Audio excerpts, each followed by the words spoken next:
The laughter bounced off the brick of the community center like a shard of glass. For a second, it felt as if the world had tilted and all the light in it had slipped away. My daughter Zoe, my bright, fierce 19-going-on-20-year-old, stood with her friends in a cluster near the snack table, and she was looking at me the way teenagers look at people they've outgrown, with a small, practiced cruelty. "Mom, are you seriously wearing that?" she said, loud enough for the circle to hear. The words weren't meant to be private. The group tittered. One of them, Hannah with the perfect hair and teeth, stifled a giggle behind her hand. I could see other parents glance over, the way you do when you sense fireworks about to start. My name is Marion Carter, 45 years old, mother of 2, and at that moment, an unwilling spectator to my own undoing. I'd always believed I'd raised my children to be kind, respectful, grounded. But as I stood there, watching Zoe laugh with her friends, I realized motherhood doesn't prepare you for the sting of public humiliation, especially when it comes from the very child you'd give your life for. I was wearing the old olive cardigan. It was the one I'd dug out of the back of my closet because the forecast said rain and it had comfortable pockets for my phone and keys. I was wearing it because I love the cardigan.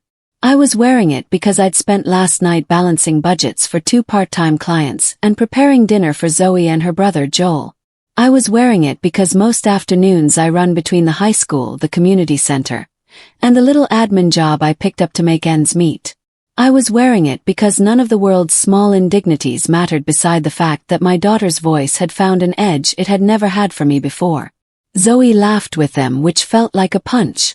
She cradled her phone like a trophy and leaned into an exaggerated whisper. "She still thinks she's young enough to be one of us," she hissed theatrically.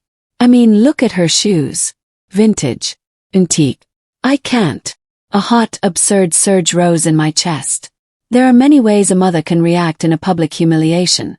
The shriek, the incandescent red-faced argument, the dramatic exit, the slap-yourself-on-the-knee comedy of overcompensation. All of those are perfectly human. But the truth is, I'd rehearsed my response for that moment for years without knowing it. I had been keeping quiet about 1,000 little irritations and a handful of larger ones. Missed birthdays because of work, the credit card bills I secretly covered, the nights I fell asleep in my chair with the television muted and spreadsheets open. I had learned over years to choose my battles. Protocol is not cowardice. Sometimes it is a strategy. So I smiled. It was the kind of smile that belongs in photographs and postcards. Calm, neutral, a practiced softness that said, "This will not ruin my day." I kissed Joel on the top of his head, murmured something about the raffle, and drifted toward the table of volunteer sign-up sheets as if nothing had happened. Later, I would replay that moment and be surprised at how small it felt, how a single word could take the place of the grandmotherly affection I thought we'd built, as if it had all been incidental. But in the parking lot on the drive home, while Zoe scrolled through someone's new video like it had no consequences in the real world, I felt the bruise of that laughter sinking into something old and tender inside me. I felt an old, sensible outrage. Not a desire to humiliate her back. I dislike spectacle almost as much as I dislike cruelty. I felt the strange, focused anger that has a sharp, practical edge. She needs to learn the weight of what she flings around. I did not yell. I did not chase or grab. I drove the 3 of them home, Zoe and Joel, and the soft hum of adolescence, listening to the way their voices softened when no other ears were around. I made dinner like every other Sunday. A simple roast chicken, roasted carrots, your basic negotiation between what my fridge had and what the kids would eat without complaint. Zoe ate, but her eyes kept flicking to her phone. She was a constellation of small rebellions, teenage frankness and boredom, wrapped in sarcasm. That night, I lay awake in the dark thinking about the way a joke can become a weapon with practice. I thought about the years of listening without being fully heard, about the way mothers sometimes become the background of their daughters' lives. A painting on the wall, always there until one day the wall is repainted and the painting is boxed away. I didn't want to be boxed away. I didn't want a moment like this, cruel, petty, public, to define my relationship with my child. I also wanted Zoe to see things differently. Not because humiliation is deserved, but because understanding comes from experience. You can tell a teenager 1,000 times that words hurt. They will nod and forget. You can ground them. You can take away their phone or their allowance. All those things might work. But I wanted a deeper arrow. A lesson that would enter by the back door. One that would not be punishment for its own sake, but a reframing of the small arrogance that lets a young person believe they have nothing to lose and everything to bet. So I planned. It's not as if I orchestrated some grand spectacle. I'm not theatrical by temperament. But I am methodical, and I knew certain truths. Teenagers respond to peers more than to parents. They learn by doing more than by listening. And empathy is a skill that can be taught by placing someone into another person's shoes. What I decided on was a morning that would be unambiguous and real. It would be practical, not punitive. It would require Zoe's hands and feet and voice to meet actual consequences and rewards. It would be inconvenient. And because inconvenient things lodge in memory better than comfortable ones, it would be remembered. The next morning I woke Zoe early. She answered on the second ring, voice thick and irritated.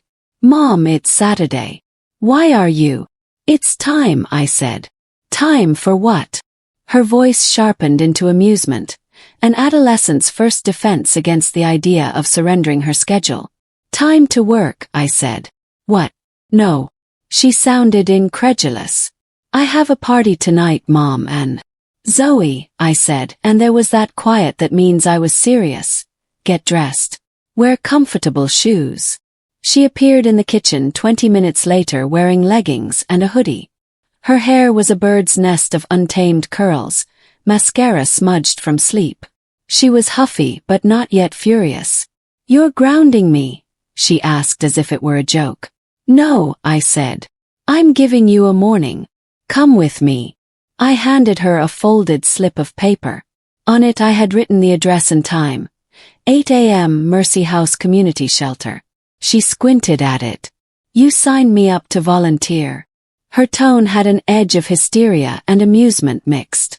"At a shelter. For people who, Mom, that's seriously. You don't get to choose where you learn things," I said. She yanked the paper as if her grip could resist the plan. "You're embarrassing me because of yesterday. This is revenge, isn't it?" "Not revenge," I said. "Perspective." At the shelter, it smelled of coffee and bleach and the kind of clean that hides 100 stories. The room was full of early morning light and the soft shuffle of people already awake. There were men sitting quietly with the sun on their faces, an elderly woman knitting, a young mother holding a baby while balancing a tote of thrifted clothes. Volunteers moved like ghosts with purpose, filling cups of coffee, sorting donated shoes, folding clothes onto racks with methodical tenderness. I had volunteered here for years, not because I was a saint, but because something about leaning into service clears the cobwebs of everyday self-absorption. The director, Tomas, a warm, lined-faced man with a voice like gravel, greeted me by name and added, "And you brought someone else today." Zoe's jaw set like a drawn line. She flashed a look, half scowl, half curiosity, at me. "I told you this was a setup. You told me you wanted to learn to manage your own life sooner or later," I said. "This is a kind of lesson plan." Tomas handed her an apron and a list of tasks. "We need hands in the pantry, front desk, and children's corner. You kids can rotate. You'll be working with Lila, that woman there, she runs the breakfast shift. She'll show you the ropes." Lila was smaller than I expected, an energetic woman with a shaved head and a laugh that started at her belly. She held out her hand to Zoe like an offering. Zoe took it with reluctance, her fingers stiff. "First rule," Lila said, "is that you listen. The second is that you carry things heavier than you think you can. And the third is that you'll meet someone who will change your mind." Most kids in my corner, they think it's all jokes until they see somebody who needs a warm forkful of food more than the perfect selfie. "Are you ready?" Zoe's reply was a non-committal hum. The day unspooled into motion.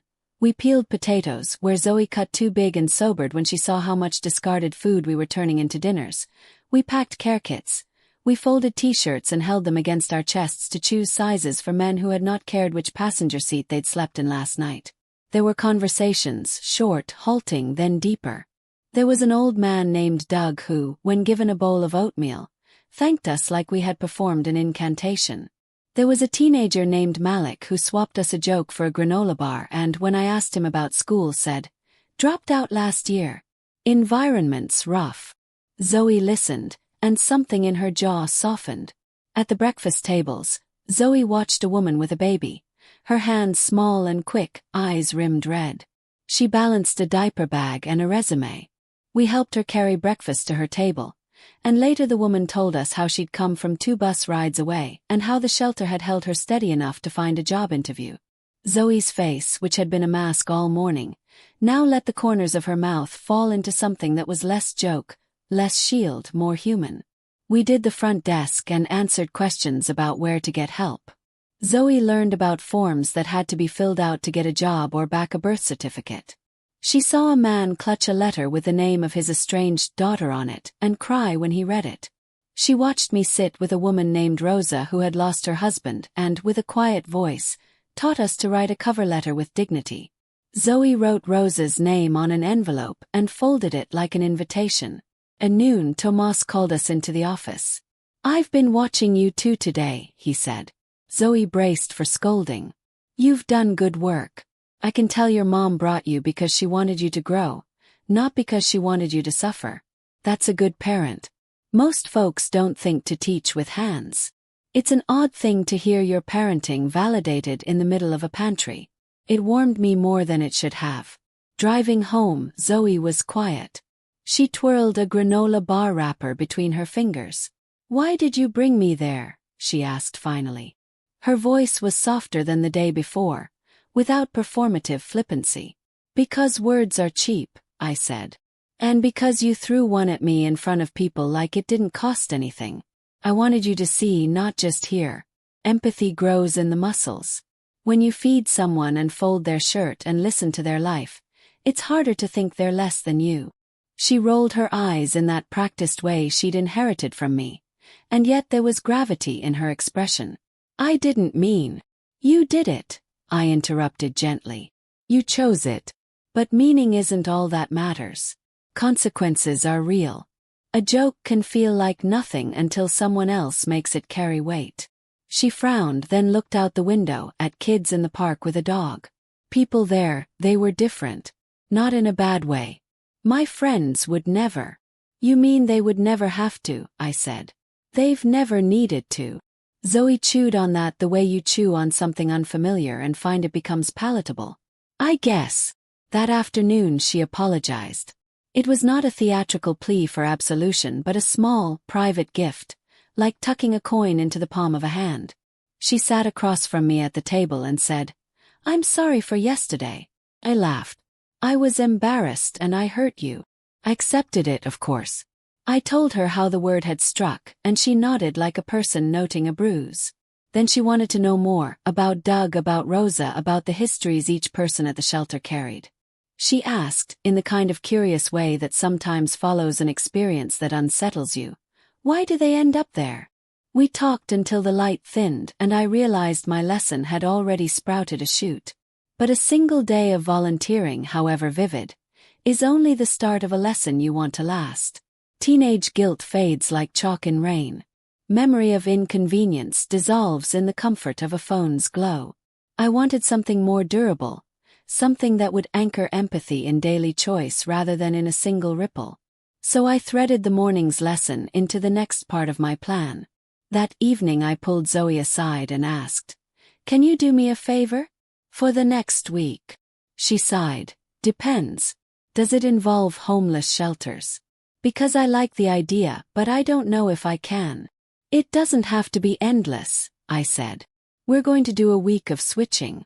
For 7 days you're going to handle the household responsibilities I usually manage.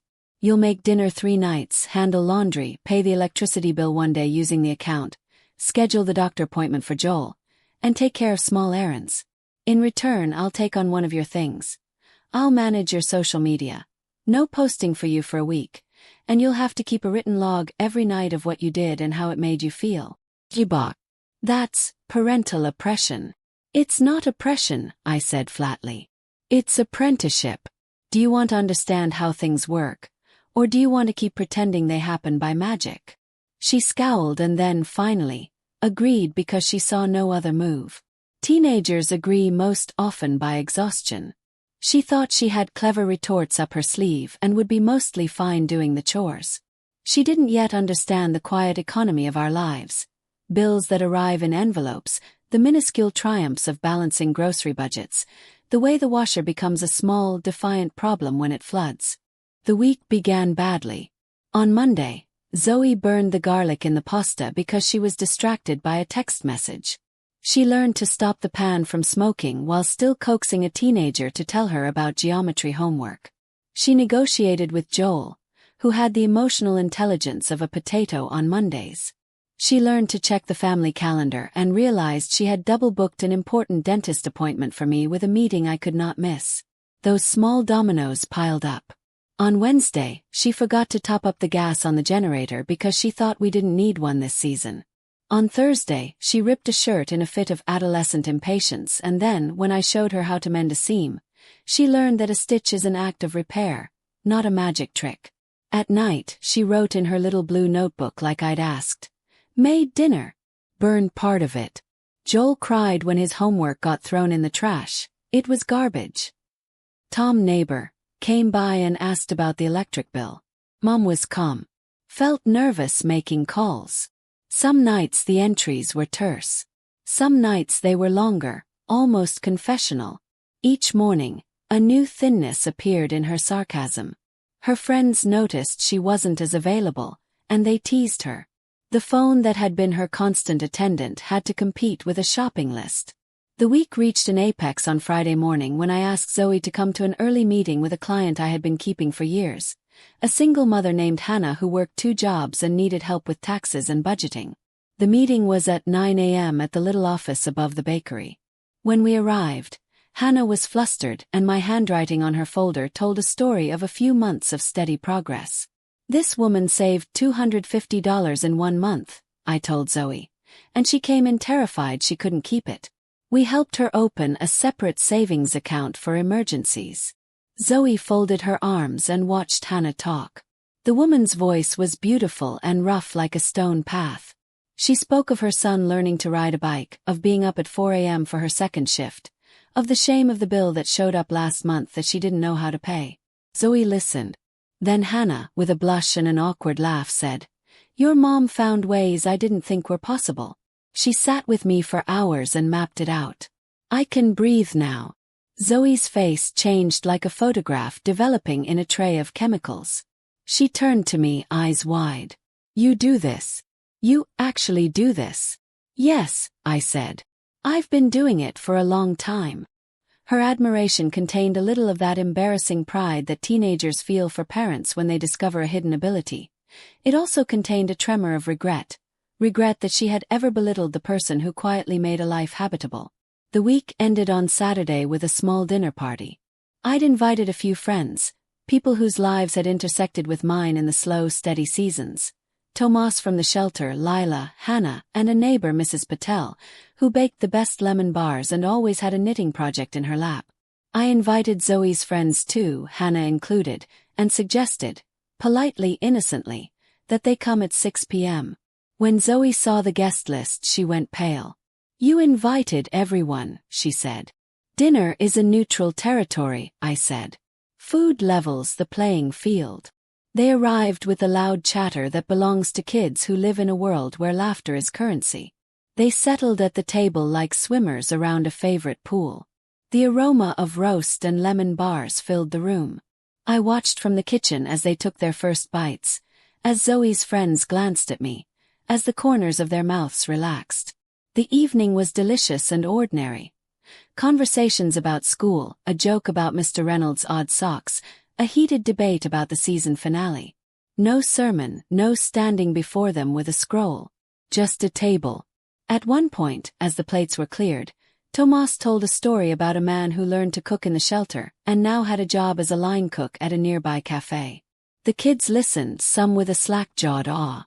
Hannah, Zoe's friend, leaned in and asked, "How did he get the job?" "It took time," Tomas said. "Someone gave him a chance. Someone sat with him between shifts and taught him how to follow a recipe and be on time. That's what we do." Little trust. Zoe's face had a softness I hadn't seen in a week. Later, when she excused herself to the bathroom, Hannah's mother, an elegant woman named Claudia, caught my eye and mouthed, "Good on you." He nodded. After dinner, when the plates were washed and the house smelled of lemon and soap, Zoe sat at the counter. She looked small in that way that teenagers suddenly do when the armor slips. "Mom," she said, "I'm sorry. For before.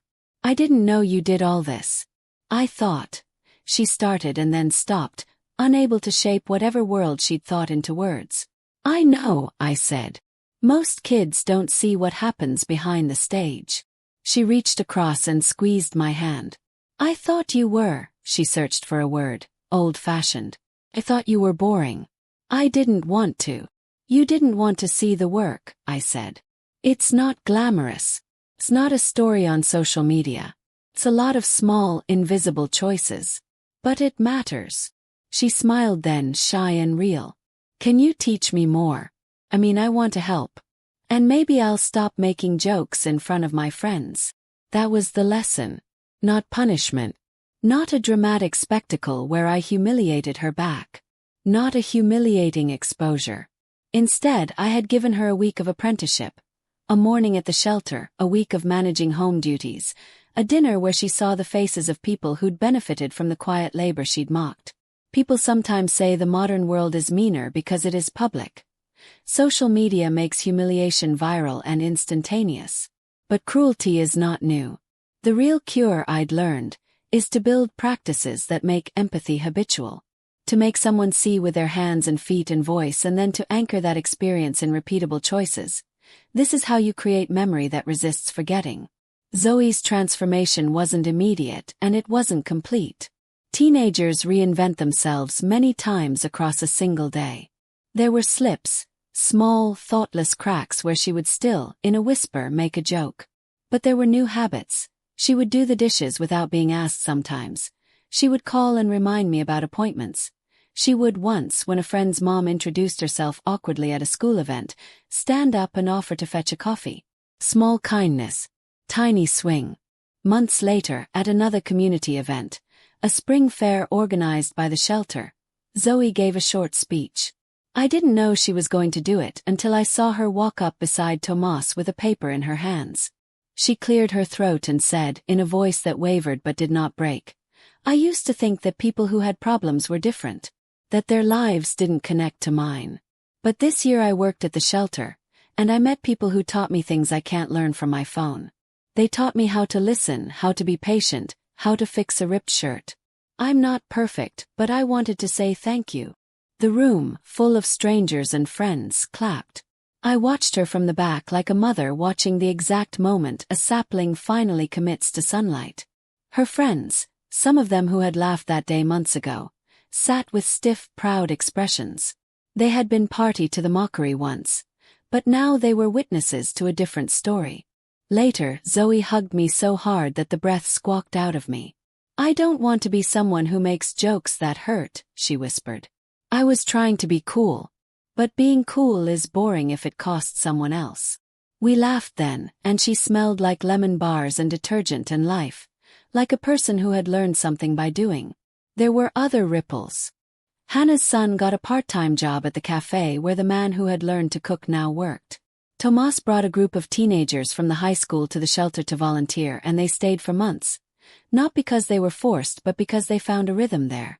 A small network of care spread like a pattern in fabric, one stitch at a time. I tell this not to brag about my parenting or to claim I found the perfect formula.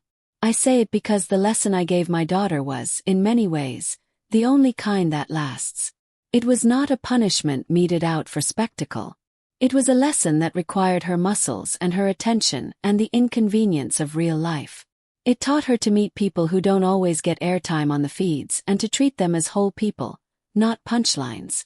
There's a danger in all of this of making empathy sound like a single triumph, like an object one attains. It's not. It's iterative. It requires returning to the work. I still trudge through the tedium of bills and schedules. Zoe still rolls her eyes at my practical jokes. But when she looks at me now and sees the person behind the cardigan, the one who navigates the small emergencies, She does so without the flippant cruelty of the past. And once in a while she surprises me. She brings an extra tin of tuna to the shelter, or she answers her younger brother's midnight call when he's worried, or she spends her Saturday teaching a child to balance on a bike. One afternoon months after that first Saturday, I found her on the phone with Hannah, the woman from the shelter, offering to help fold laundry for the upcoming fundraiser. I listened to her talk. Her voice was patient, the adult cadence of someone who had practiced listening. She sounded like someone who had learned a lesson not in the way of punitive correction, but like someone who'd apprenticed herself to life. If you ask me what the single most important thing was I gave her that week, I would say, I gave her time and work. I didn't dock privileges or force apologies under duress. I simply handed her the day-to-day ledger of what it costs to keep a life upright and asked her to balance it. She was surprised at the numbers. She was humbled by how fragile human plans are. More importantly, she found that the labor of care contained its own paradoxical dignity, an unexpected currency that buys less swagger and more respect. The lesson she'll never forget wasn't an embarrassment I inflicted. It was an education I invited her into. She remembers the smell of the kitchen at 8 a.m., the way it felt to carry 2 boxes of donated books up a flight of stairs, the crackle in the radio at the shelter, and the small, incandescent gratitude in a man named Doug's eyes when he was given a scarf. She remembers that the world is fuller than her feed. Sometimes I catch her looking in the mirror wearing my old olive cardigan, not because it's mine now, but because she has a weird fondness for things that are practical and have pockets, and she smiles. Once, when she found a lint roll under the couch and offered it to me, she said, "Mom, I get it now. It takes work." I agreed, because when you're a mother and you plan a lesson you hope will mature into a life, you want your child to keep coming back to the table with clean hands. You want them to understand that any culture of kindness is not spontaneous. It's made. It's stitched together in the quiet daily acts that already look like nothing at all. And when a daughter who once mocked you in front of her friends can stand on a little stage and say publicly that she was wrong and she is changing, that is the real lesson. It is private and it is public. It is not spectacular, but it is the kind of change that, like good yeast, changes everything in the dough. The next morning I gave her a morning.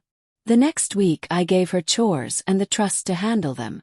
And now, years later, when she calls to ask advice about a budget or complains about a boss, she does it with that voice that has lived in both the privilege of not having to and the humility of having to. She remembers the lesson because she lived it. If anyone asks me whether the measure of a parent is never to be mocked, I would say no. We will be mocked sometimes. The measure of a parent is whether you can transform that hurt into a teaching moment, one that invites, trains, and expands a child's heart without breaking it. That, I think, is a lesson she'll never forget.